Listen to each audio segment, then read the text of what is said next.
So, in the fox life cycle, in summer, it is a world of rich abundance. All the baby birds and baby mammals and all the things that are breeding are all on the dinner plate. And their own young are born earlier in the year, and at this time they're learning to hunt and they're learning to become more and more independent. So that was also one of the reasons why I wanted to include them this month, is that although there's still a bit of that sense of vulnerability that we had with Swallow and the kind of ideas around baby animals and that sort of, are they going to make it feeling. For Fox, it's kind of like summertime and the living is easy. There's that juiciness around them that they are able to make the most of, and those senses, that problem solving. There's just so much more food around, there's so much more abundance, there's so much more available to them. You can go and snack on some yummy fruit, pick off a couple of baby rabbits, go and snooze in the sun somewhere. And I love that. I felt like the invitation from them to enjoy this time of year, to like enjoy the abundance and juiciness, is a really delicious one, and I'm really grateful for them to showing up like right now. So I was like, what are you doing here? And they were like, we love summer. We want to come and talk about it.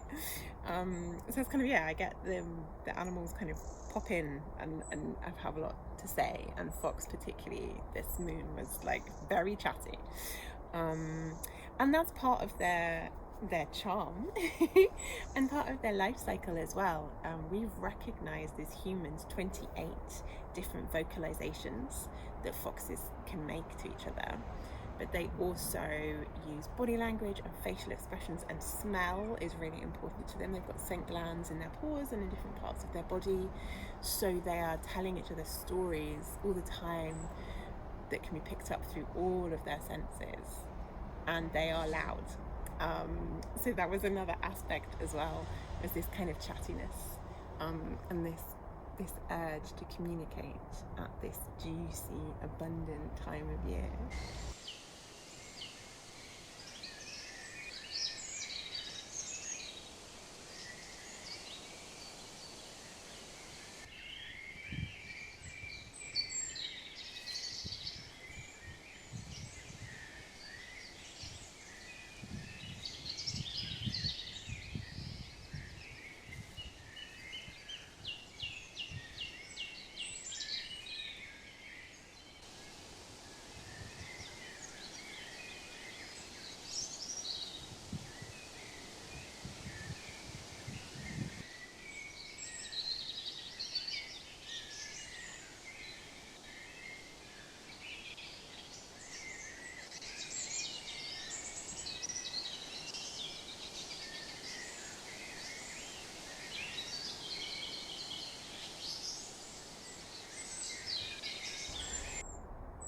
Foxes dig out dens known as earths, and they're mostly for raising their young in, but they might occasionally also use them for shelter from the weather.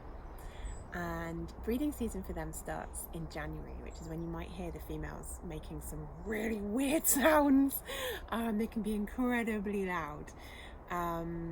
The cubs or kits are born in March, and from March till August, September, that's the kind of the raising of young period. They are born very helpless and blind and small, and they'll have a couple of weeks just in the den with their mother, with other foxes bringing her food, and then they'll start to open their eyes, which are really blue when they first open, and then they go to that kind of characteristic gold colour. And those senses will start to just wake up more and more, and they'll start to come out of the den and explore. And then by August, September, the pups will be fully grown, the cubs will be fully grown. I'm just watching a wren in my garden. And the male cubs might go off on their own, or they might stay and form like a small pack, like a small family pack. The females are more likely to stay. And the size of the pack and the size of the territory really depends on how much food is available. So rural foxes might have a smaller pack in a larger space, and the urban foxes, where food can be found more easily, might have a bit of a larger pack in a smaller space. And that's why you can find urban foxes, like there can be a lot of urban foxes if there's a good area with gardens and lots of places for them to rummage around for food. So it's an interesting one. There's quite a lot of debate around the subspecies of red fox and whether there's more sort of subspecies or whether they are all the same. Because if you, like, even just looking at photos and videos and things of red foxes around the world and even within the UK, they can look very different. There's this colour variation that we mentioned, but there's also like fluffiness variation too. So like I was saying, the fox that I saw in the snow was very, very fluffy. If they suffer from mange, which is a skin disease, they can look really skinny and even less fluffy. So there's quite a lot of variation even within one subspecies. Might be more subspecies, no one's really sure yet. I love it when science doesn't know things yet. So yeah, we're talking about this social, adaptable, curious, almost insatiable little creature. Oh. And they're a small predator in a way, but for us in the UK, they're one of our biggest ones. We don't have wolves or bears or lynx left anymore. So foxes are one of our bigger predators. And we have this slightly challenging relationship with them. There's this tension between humans and foxes. So they're a native carnivore, so they're not classed as vermin in any sense, although they are often portrayed that way, particularly by farmers and people who don't like them, and they're kind of scapegoated a lot of the time. It's interesting with them being on the rise in urban areas, people have tried to cull them or control their numbers, and other foxes just come in and take over once those foxes kind of go. So they're really hard to control. So they have this interesting role in our lives, in the landscape, as being one of the few predators left. So they are performing an important job. They're also carrion eaters and scavengers and things, which is also a separate kind of important role, isn't it? Dead things need to be eaten as well as herbivores hunted. So they're performing an important role, and whereas in other countries they might be competing with or preyed upon by bigger carnivores, we don't have that here. So then there is this kind of debate around, do we have too many foxes, and do we need, how, you know what, there's not even a debate around do we need to or how should we control them. There is this kind of, the narrative of a lot of people is that there are too many and that they need to be controlled. And so then we have fox hunting. So foxes have legal protection in some ways, including from being hunted with dogs. The legislation came in a few years ago, but it's not enforced. And I know the current government makes sounds every so often about removing the ban, which I have a lot of feelings about, because the debate never really seems to be about, do we have too many foxes? What would be the most ethical way to control them if we do? It's always about tradition and class and people being allowed to do basically whatever they want to do. So it's tense, and there is this tension between humans and animals always. And with foxes it can feel very fiery sometimes, and I think that's because in our roots as an agrarian culture,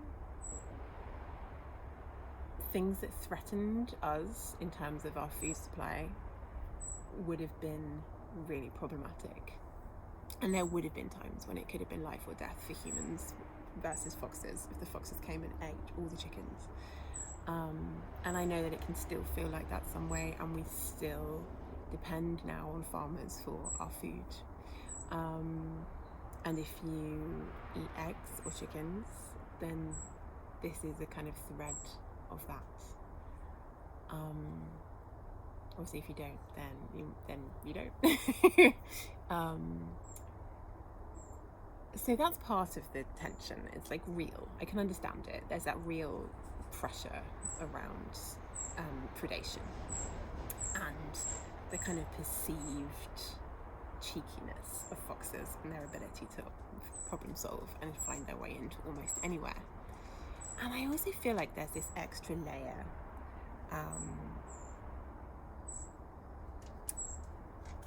I'm just trying to sort of put it into words. There's something else here that feels like it's more about mirror, and the reason foxes make us uncomfortable is that they mirror something that we don't like about ourselves.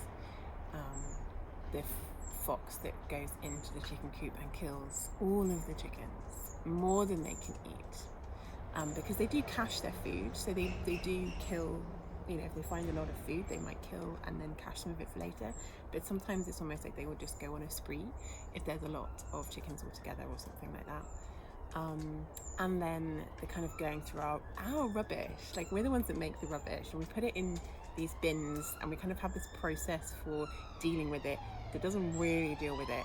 And then foxes, sorry about the sirens, and then foxes go into our rubbish looking for food, and they dig out the mess, and the mess gets spread around. But the mess was ours already. We're sort of pretending that we have our rubbish system under control, we really don't. And that aspect of them being cunning and clever, and sort of too clever, I feel like is as much about our relationship with them as it is about our relationship with ourselves, if that makes sense. They show us something a bit uncomfortable, and I feel like that's where this extra layer of vilification comes from. They make us uncomfortable, and I feel like that's maybe where some of the folklore themes come in as well, which we're going to touch on in a little bit.